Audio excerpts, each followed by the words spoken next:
Well, welcome everybody. Thanks for coming to the Ready Steps workshop, the first inaugural Ready Steps, brought to you by the Ready Store. The Ready Store, just so you know, is an emergency preparedness supplies provider to thousands of people all across the country. We provide anything from food storage to water storage, emergency light and communication, first aid kits, 72-hour kits, anything you can think of to be prepared for any type of emergency, we've got it. That's kind of our goal here at the Ready Store, is to get America ready for whatever may happen. The reason we do this is because there's obviously a lot of disasters, a lot of emergencies. There's a big need for people to get prepared, and we just like helping people out. The three things that we try to do best are, number one is quality, and number two is trying to be an expert. Emergency preparedness can be pretty complicated. You often wonder where to start, what to do, where to begin, how do I know if I'm really ready? So we try to provide some expertise to people to help them get ready for whatever may happen. So we spend thousands of hours every year helping thousands of people, answering literally thousands of questions about emergency preparedness. What do I need to do to get prepared? And finally, we decided to take it to the streets. So we developed this Ready Steps seminar, 7 simple steps to real readiness. And what we discovered is that there's really 3 types of people in the world. There's people that know they're not ready, there's people that think they're ready, and there's people that are really ready. So the goal of this workshop is to get you really ready, and for you to know that you're really ready. The road to disaster is paved with good intentions. Preparedness is all about implementation, it's about doing. So the real value in this workshop is going to be for you to know that you're prepared. However valuable a 72-hour kit might be in your garage, or food storage might be in your pantry, or a water barrel might be in your basement, the real value that you'll get is the peace of mind that you'll receive from knowing that no matter what happens, you're really prepared and your family and yourself is safe. The first step to accomplishing anything is to make a plan. If you fail to plan, you plan to fail, someone once said. Thomas Carlyle said, "There is no good wind for a sailor who knows not to what port he is bound." So the first step, make a plan. The Ready Steps plan is very simple, 7 simple steps. 1, as I just said, make a plan.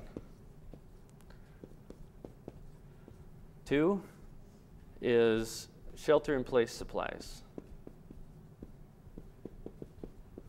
3 is water storage.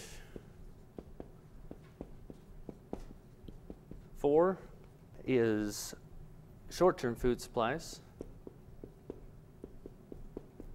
5, long-term food supplies.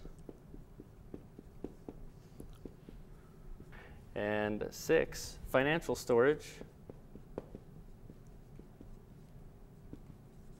And 7, grab-and-go supplies.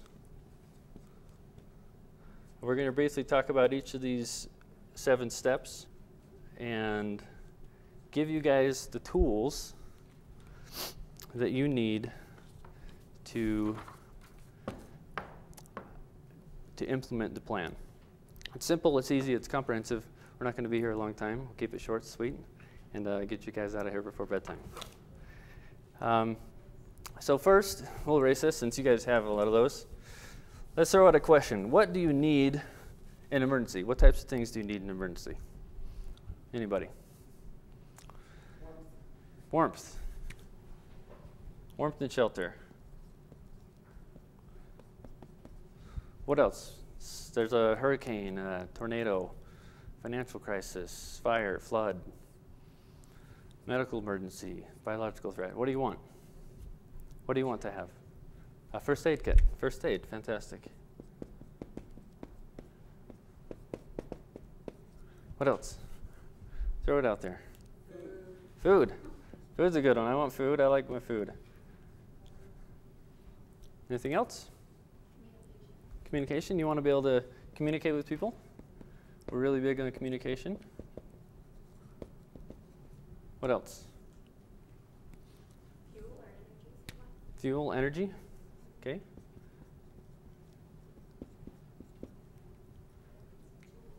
Some tools. Gotta have those hammer, nails, saw, knife, tools, and other supplies. Water. Who needs water, right? Anything else you can think of? Chocolate. We'll clock that under food.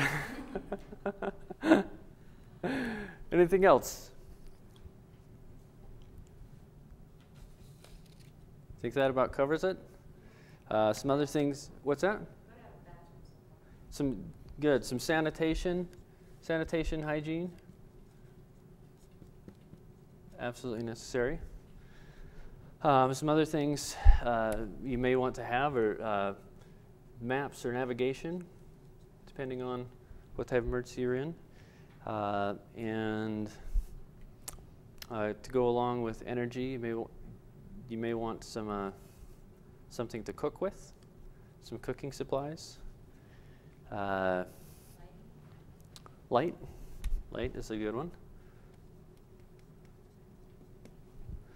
And you may want some containers, bags, buckets, things to carry your 72-hour kit in. So what's the vote? If you had to have one of those things, which one would you have? What do you think is most important? We're going to rank these. Water, shelter. We have some division here.